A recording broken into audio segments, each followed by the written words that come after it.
कल के लेक्चर में हमने पढ़ा कि किस तरह से कॉन्स्टिट्यूंट असेंबली को फ्रेम किया गया और इसका इलेक्शन कैसे हुआ, इसका प्रेसिडेंट कौन था, इनकी मीटिंग कैसे हुई, फिर उन्हें किस तरह से कॉन्स्टिट्यूशन ऑफ इंडिया को फ्रेम किया।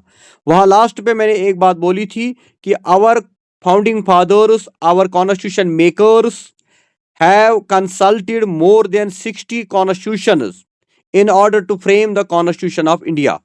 कि जो हमारे कॉन्स्टिट्यूशन असेंबली के मेंबर थे उन्होंने 60 कॉन्स्टिट्यूशंस को, वर्ल्ड की 60 कॉन्स्टिट्यूशंस को कंसल्ट किया और वहां पर जो चीज उनको अच्छी नजर आई, जो चीज उनको सूटेबल नजर आई, जो चीज उनको हिंदुस्तान के लिए अच्छी लगी, उसको वहां से कॉपी किया। इसीलिए हम कहते हैं constitution of India is a bag of borrow, कि most of the parts of the Indian constitution have been borrowed from the different constitutions of the world. अगर हम इसको खंगालेंगे हमें पता चलेगा कि हमारी कॉन्स्टिट्यूशन में हमारा अपना कुछ है ही नहीं। ये तो सारा हमने या तो चाइना, या तो फ्रांस, या तो यूके, या तो इंग्लैंड, या तो कहीं और से लिया है। और इसी को हम बोलते हैं sources, important sources of Indian constitution. तो पहला सोर्स क्या है? Provisions borrowed from the government of India act 1935। जो गवर्नमेंट ऑफ इंडिया एक्ट 1935 अंग्रेजों ने पास किया था, उससे हमने 70% कॉन्स्टिट्यूशन को बोरो किया है। और मेन इंपॉर्टेंट उसमें जो है that is office of the governor. Governor का ऑफिस, गवर्नर कैसे अपॉइंट किया जाता है, गवर्नर का पावर क्या होता है, गवर्नर का पोजीशन क्या होता है। क्योंकि इंडिया में हर एक स्टेट के अंदर आपको गवर्नर मिलेगा, यूटी में आपको एलजी मिलेगा। तो ये हमने बोरो किया है 35 एक्ट से।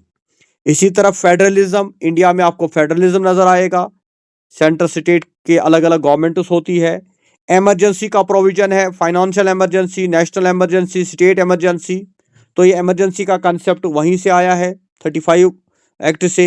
इसी तरह जुडिशरी जो हमारे पास है, हाई कोर्ट, सुप्रीम कोर्ट, ये भी हमने बोरो किया है government of India act 1935। Public service commission जो हमारे हैं, यूपीएससी है या जेकेपीएससी है, स्टेट पब्लिक सर्विस कमीशन, ये भी हमने वहां से बोरो किया है। इसी तरह बाकी एडमिनिस्ट्रेटिव डिटेल्स, ये सारी चीजें जो इंपॉर्टेंट चीजें, एडमिनिस्ट्रेटिव सेटअप हमारा है, ये हमने गवर्नमेंट ऑफ इंडिया एक्ट 1935 से बोरो किया है। इसके बाद आती है आउटसाइड सोर्स, यानी जो बाकी कॉन्स्टिट्यूशन से हमने बोरो किया है, जिसमें आता है कॉन्स्टिट्यूशन ऑफ यूएसए। यूएसए यानी अमेरिकन कॉन्स्टिट्यूशन में जो पहले से मौजूद चीजें थी उनको हमने अपनी कॉन्स्टिट्यूशन में जगह दे दी। उसमें पहला आता है जुडिशरी इंडिपेंडेंस, यानी जो हमारी जुडिशरी को इंडिपेंडेंस है, जिसको हम कहते हैं इंडिपेंडेंस ऑफ जुडिशरी। हमारा हाई कोर्ट, हमारा सुप्रीम कोर्ट इंडिपेंडेंट होता है, इसमें कोई इंटरफेयर नहीं करता, उनका सुप्रीम कोर्ट का डिसीजन फाइनल होता है। तो ये कंसेप्ट हमने लिया है यूएसए से। इसी तरह fundamental rights, most important part of our constitution, that is called fundamental rights, और part 3 of Indian constitution, article 12 to 35, ये भी हमने बोरो किया है। कहां से? अमेरिका से, क्योंकि अमेरिकन कॉन्स्टिट्यूशन में बिल ऑफ राइट्स होता है, उसी बिल ऑफ राइट की कॉपी हमने कर दी है fundamental rights. Then judicial review, कि जुडिशियल रिव्यू का कंसेप्ट भी हमने बोरो किया है from the constitution of USA.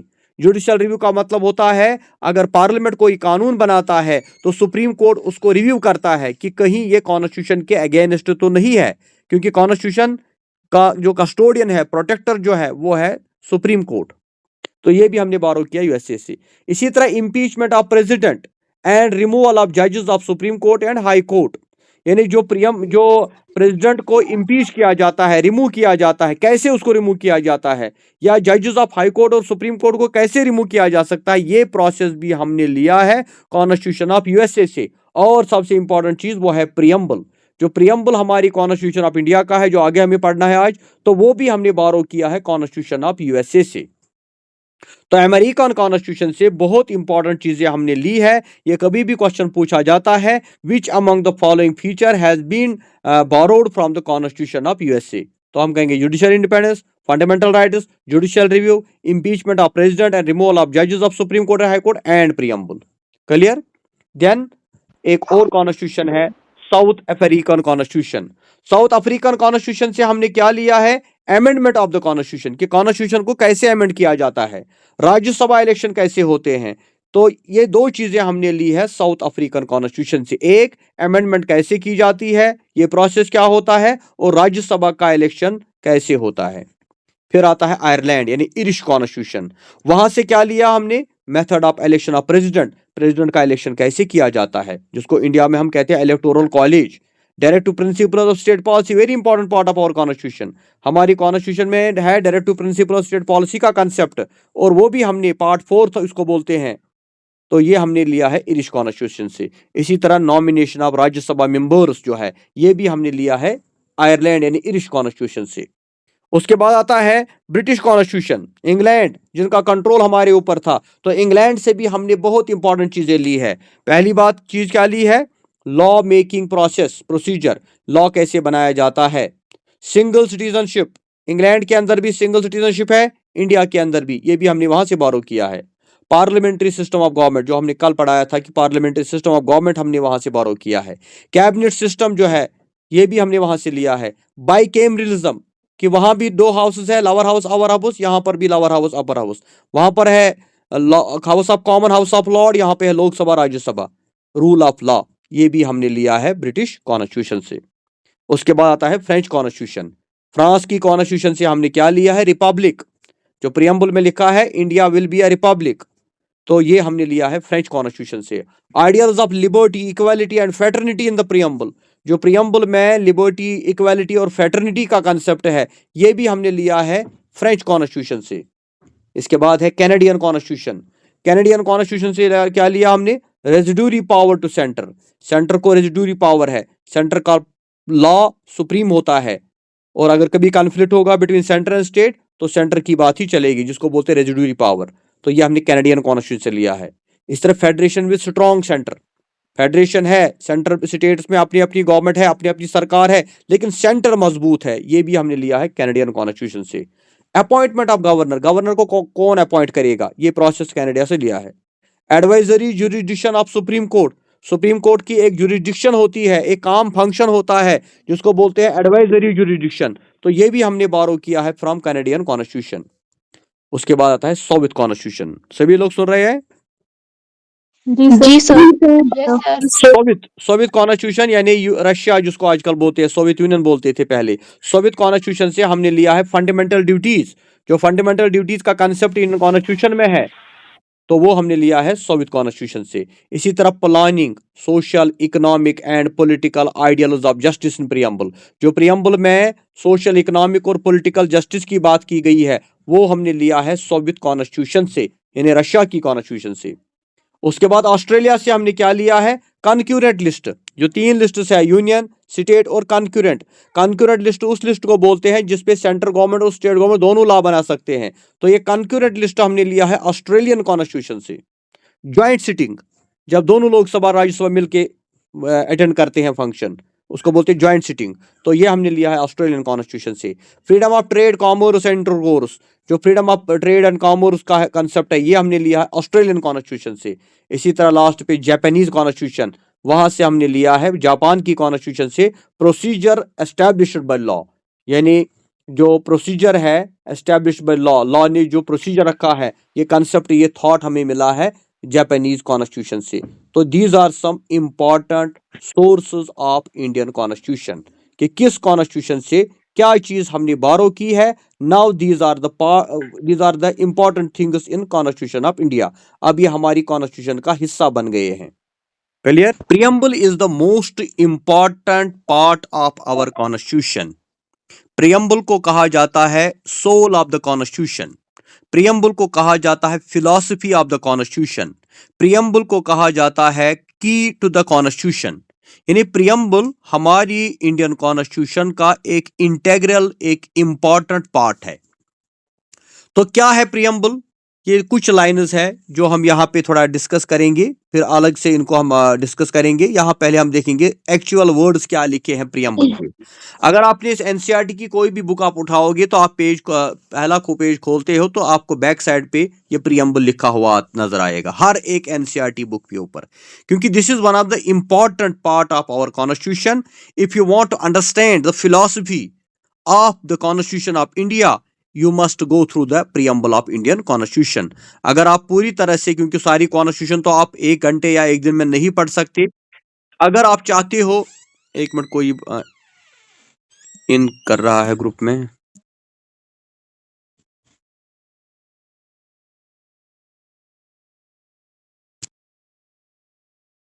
Sadaf, आपको क्यों लेट हो गया? अब मुझे वापस आना पड़ा। सर वो हम हॉस्पिटल में थे इसलिए हम मुझे लेट चलिए हुआ। चलिए, ओके। और कोई मत है? No sir.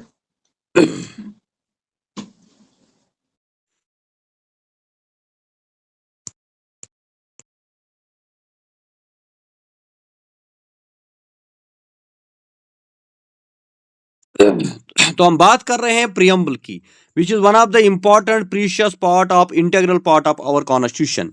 उसमें शुरुआत होती है प्रियम्बल की, we the people of India. Screen आ गया? जी सर। हाँ, we the people of India having solemnly resolved to constitute India into a sovereign, socialist, secular, democratic republic, and to secure to all its citizens justice, social, economic, and political, liberty of thought, expression, belief, faith, and worship, equality of status and of opportunity, and to promote among them all fraternity, assuring the dignity of the individual and the unity and integrity of the nation. In our Constitutional Assembly, this 26th day of November 1949, do hereby adopt, enact and give to ourselves this constitution। यानी क्या है preamble? कि we the people of India, हम हिंदुस्तान के लोग India को एक sovereign, socialist, secular, democratic republic बनाना चाहते हैं या बनाते हैं या मानते हैं, और यहां के सारे रहने वाले सिटीजन्स को, लोगों को जस्टिस प्रोवाइड करना चाहते हैं। कौन सी जस्टिस? सोशल, इकोनॉमिक और पॉलिटिकल जस्टिस। इसी तरह यहां liberty, freedom of thought, expression, belief और वर्शिप होगा। यहां पर इक्वालिटी होगी, यहां पर फ्रेटर्निटी होगी। और इस तरह से हम आज के दिन 26 नवंबर 19 जो अडॉप्शन का डेट है, हम इसको अडॉप्ट करते हैं, एनेक्ट करते हैं और अपने आप को ये कॉन्स्टिट्यूशन देते हैं। यानी हम ही लोगों ने बनाया, क्योंकि जो कॉन्स्टिट्यूशन असेंबली थी उसमें जो मेंबर्स थे, दे वर elected by the people, so they represent the whole people of India। इसलिए ये कॉन्स्टिट्यूशन किसी और ने नहीं बनाई, बल्कि हम लोगों ने खुद बनाई है। क्योंकि डेमोक्रेसी का मतलब क्या होता है? Government of the people, by the people, for the people. तो हम लोगों ने सरकार बनाई, हम लोगों ने कॉन्स्टिट्यूशन बनाई, इसलिए हम खुद ही इस बात का इकरार करते हैं प्रियम्बल में कि हम हिंदुस्तान के लोगों को ये कॉन्स्टिट्यूशन दे रहे हैं, हमने इसको बनाया है। अब इस प्रियम्बल को हम डिटेल में जानेंगे, जो सिग्निफिकेंट वर्ड्स है प्रियम्बल के अंदर, जिनको यहां थोड़ा डिटेल में समझना है।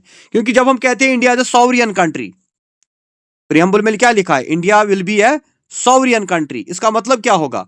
कि इंडिया के अंदर इंडिपेंडेंस होगी। India will be a independent, India will be a sovereign country. Sovereignty असल में स्टेट का एक एलिमेंट है। स्टेट के 4 एलिमेंट होते हैं: पॉपुलेशन, टेरिटरी, गवर्नमेंट और सॉवरेंटी। तो सॉवरेंटी क्या है? ये स्टेट का एक इंपॉर्टेंट एलिमेंट है। अगर आपके पास सॉवरेंटी है तो यू आर ए स्टेट, अगर आपके पास सॉवरेंटी नहीं है तो you are not a state. अब चूंकि 1947 में इंडिया को इंडिपेंडेंस मिली, अब इंडिया एक सॉवरियन कंट्री है। और इसका मतलब ये है power to legislate on any subject which is not subject to the control of any other state और एक्सटर्नल पावर। कि अब स्टेट कोई भी कानून बना सकती है अपने लोगों के लिए, कोई बाहर का हमारे लिए कानून नहीं बनाएगा। आज तक हमारे लिए कानून बनाते थे ब्रिटिशर्स, लॉर्ड्स, वाइसरॉयज, लेकिन आज के बाद हमारा पार्लियामेंट, हमारी गवर्नमेंट, हमारी स्टेट हमारे लिए कानून बनाएगी, because now we are sovereign. उसके बाद दूसरा वर्ड है सोशलिस्ट। कहते हैं word socialist was added to the preamble by 42nd constitutional amendment in 1976। 42nd amendment होती है कॉन्स्टिट्यूशन के अंदर। अमेंडमेंट का मतलब होता है चेंज। 76 में, और इसमें 2 वर्ड से ऐड हुए, एक हुआ सोशलिस्ट, दूसरा हुआ सेक्युलर। ये 2 वर्ड पहले कॉन्स्टिट्यूशन प्रीएम्बल में नहीं थे, तो ये 76 में ऐड हुए। अब हम कहते हैं India is a socialist state. तो इसका मतलब क्या हुआ? कि इंडिया के अंदर जो इनइक्वालिटी है, जो इनकम की डिस्क्रिमिनेशन है, उसको एबॉलिश किया जाएगा। क्योंकि ये जो कैपिटलिज्म था ना, जहां पर rich becomes richer, poor becomes poorer, तो कहा गया इंडिया गरीबों का देश है, इसलिए इंडिया में हम सोशलिज्म को लाएंगे। लेकिन यहां का सोशलिज्म रशिया जैसा नहीं होगा कि हम प्राइवेट सेक्टर को खत्म करें। नहीं, प्राइवेट सेक्टर भी ग्रो होगा, जिसको हम कहते हैं मिक्सड इकोनॉमी। जिन इकोनॉमिक्स पढ़ी होगी, mixed economy model. Private sector भी ग्रो चलेगा और स्टेट सेक्टर भी चलेगा, और गरीबों के लिए खास तौर से प्रोविजंस होंगे, सब्सिडीज होंगी या बाकी फैसिलिटीज होंगी। तो इसका मतलब है सोशलिस्ट। तीसरा वर्ड प्रियम्बल में है secular, that India will be A secular state. हाँ आप भी माइक ऑफ करो। तो इंडिया जो है 42nd अमेंडमेंट में एक और वर्ड ऐड हुआ, सेक्युलर, यानी इसको हम सेक्युलरिज्म कहते हैं। सेक्युलर का मतलब होता है कि स्टेट किसी पर्टिकुलर रिलीजन को रिकॉग्नाइज नहीं करेगी। यानी India will is not a Hindu state, India will not be a Muslim state, India will not be a Sikh state, India will B a secular state. Just that means all the religions will be treated equally, all the religions will be given equal respect, सारे मजहब उसको equal respect मिलेगा, equal treat किया जाएगा, और किसी भी मजहब के मामले में कोई इंटरफेयर नहीं होगा। And there will not be any official religion, हमारा कोई ऑफिशियल रिलीजन भी नहीं होगा। इसको हम कहते हैं सेक्युलर, सेक्युलर यानी सेक्युलरिज्म। क्योंकि 1947 में जब पार्टीशन हुआ वहां मजहब की बात आई, मुसलमानों का अपना देश आ गया पाकिस्तान, और हिंदुस्तान जो है ये हिंदुओं का देश नहीं था, ये सभी का देश था। क्योंकि जितने मुसलमान पाकिस्तान चले गए उससे ज़्यादा मुसलमान इंडिया में रहते थे। तो हम नेहरू ने कहा कि हम इंडिया को एक हिंदू स्टेट डिक्लेयर नहीं कर सकते, क्योंकि यहाँ तो मुसलमान भी रहते हैं, सिख भी रहते हैं, क्रिश्चियन, बुद्धिस्ट, पारसी सभी लोग रहते हैं, इसलिए हमारा इंडिया एक सेक्युलर स्टेट होगा। तो ये वर्ड बाद में प्रियम्बल में भी ऐड हुआ।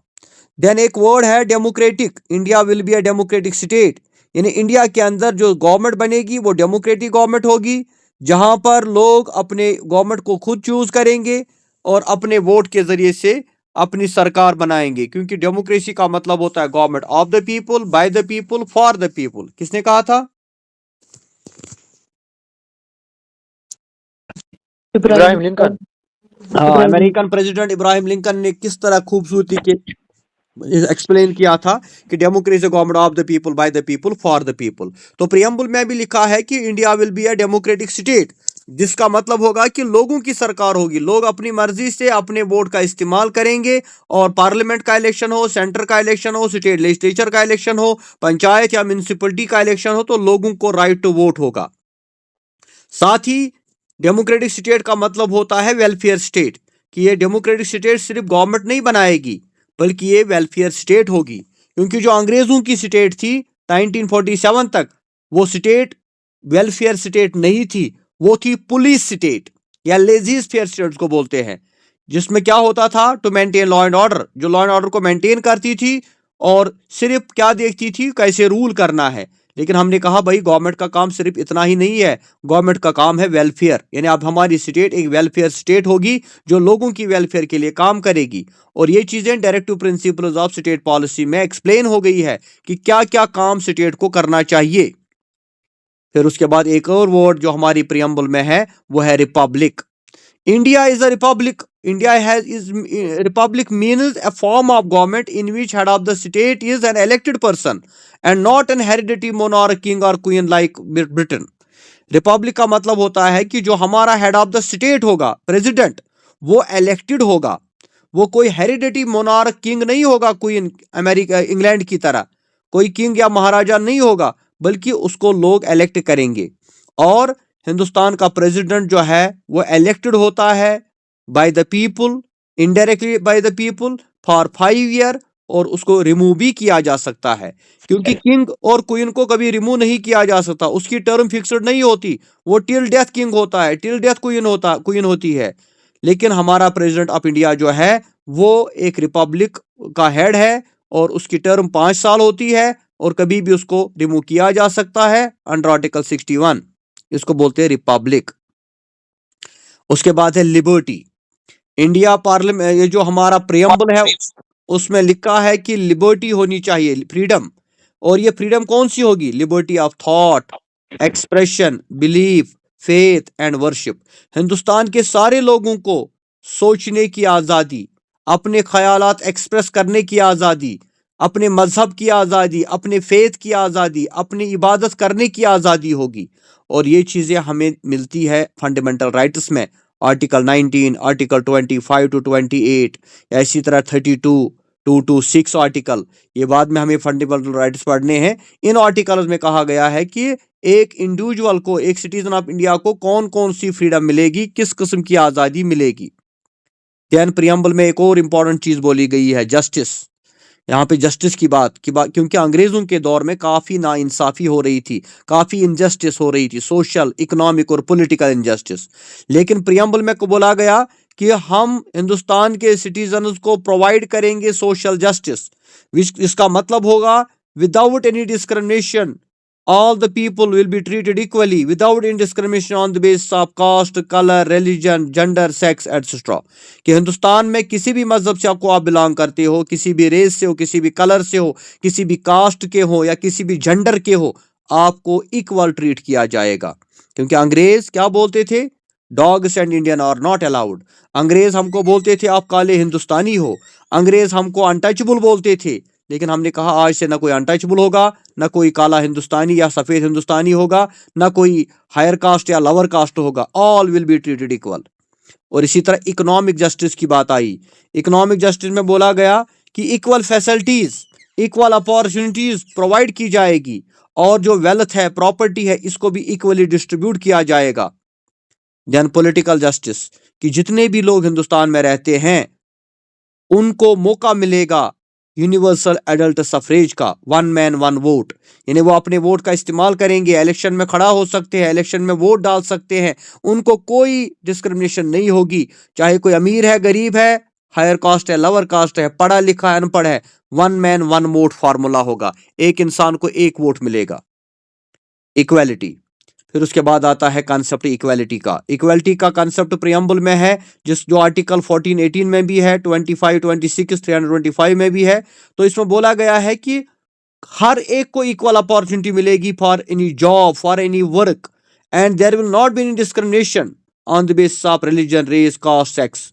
कि कोई भी जॉब, कोई भी नौकरी, कोई भी काम आप कर सकते हो, आपको कोई नहीं रोकेगा ये काम करने से कि आपका कास्ट हायर है या लोअर, आपका कलर अच्छा है कि नहीं, आप मेल हो कि फीमेल। इसीलिए आप देखते हैं इस वक्त इक्वालिटी की वजह से ही हम देखते हैं जो प्रेसिडेंट ऑफ इंडिया हमारी इस वक्त है, कौन? Draupadi Murmu. She belongs to which cast?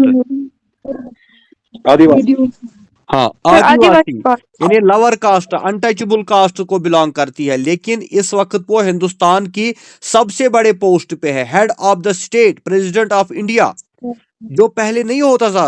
पहले तो पॉसिबल ही नहीं था कि लोअर कास्ट वाला इतनी जगह, इतनी टॉप पोस्ट पे जाए। लेकिन ये प्रियम्बल है जहां पे लिखा है equal rights, equal opportunity for all and no discrimination on the base of religion, race, caste, gender. इसी तरह इक्वलिटी ऑफ स्टेटस, यानी स्टेटस जो है सबको बराबर इक्वल स्टेटस है, कोई सुपीरियर है, इंफीरियर नहीं है, कोई फर्स्ट ग्रेड है, सेकंड ग्रेड नहीं है। क्योंकि हम चाहते हैं इंडिया में एक डेमोक्रेटिक सोसाइटी कायम हो जाए जहां सभी को इक्वल राइट्स मिले। उसके बाद एक और वर्ड जो प्रियम्बल में ऐड हुआ, असल में ये फ्रेटर्निटी का वर्ड भी 42nd अमेंडमेंट से ही हुआ है। और इसका मतलब क्या है? It refers to the spirit of brotherhood, कि हमें इंडिया के अंदर ब्रदरहुड कायम करना है, भाईचारा कायम करना है। A feeling that all people are children of same soil, same motherland, की जितने भी लोग यहाँ रहते हैं ना, किसी भी भाषा के, किसी भी मजहब के, किसी भी कास्ट के, किसी भी कलर के, वो सब इस हिंदुस्तान के रहने वाले हैं। और उन सब को जो है आपस में मोहब्बत से रहना चाहिए। जैसे अल्लामा इकबाल ने भी कहा था कि मजहब नहीं सिखाता आपस में बैर रखना, हिंदी है हम वतन में हिंदुस्तान हमारा। कि हम किसी भी मजहब के हो, किसी भी कास्ट के हो, किसी भी लैंग्वेज के हो, हमारे अंदर फ्रेटर्निटी का कंसेप्ट होना चाहिए। इससे क्या होगा?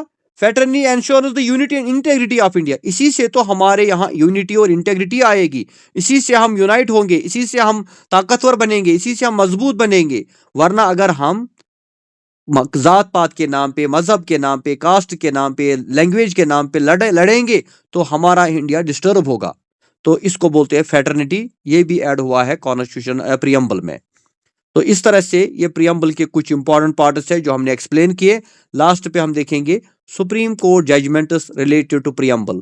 प्रियम्बल के हवाले से सुप्रीम कोर्ट ने आज तक कौन से डिसीजन लिए हैं, क्या बोला है।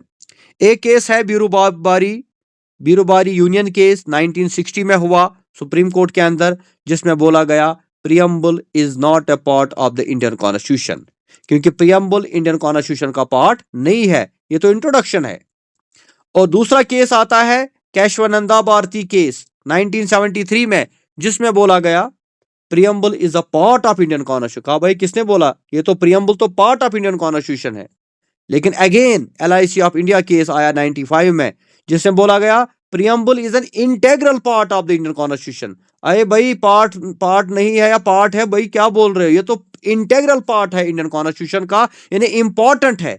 इसीलिए कहा जाता है कि जो प्रियम्बल है it is in the basic structure of Indian constitution, it is the part of basic structure of Indian constitution जो है उसका पार्ट है। इसलिए इसको कोई अमेंड नहीं कर सकता, कोई चेंज नहीं कर सकता, कोई खत्म नहीं कर सकता। ये तो सोल है हमारी कॉन्स्टिट्यूशन का, कोई इसको टच नहीं कर सकता। इसीलिए हमें अपने आप पे फख्र होना चाहिए, हिंदुस्तान के लोगों को अपने आप पे फख्र होना चाहिए कि हमारी कॉन्स्टिट्यूशन का जो इंट्रोडक्शन है, प्रियम्बल है, उसमें ये क्लियर लिखा है that India will be a democratic socialist secular Republic.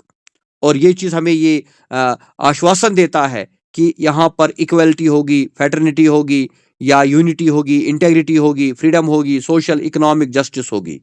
ठीक है, तो ये है part of Indian constitution preamble के नाम से जानते हैं। तो आज यहीं तक हम कंक्लूड करेंगे।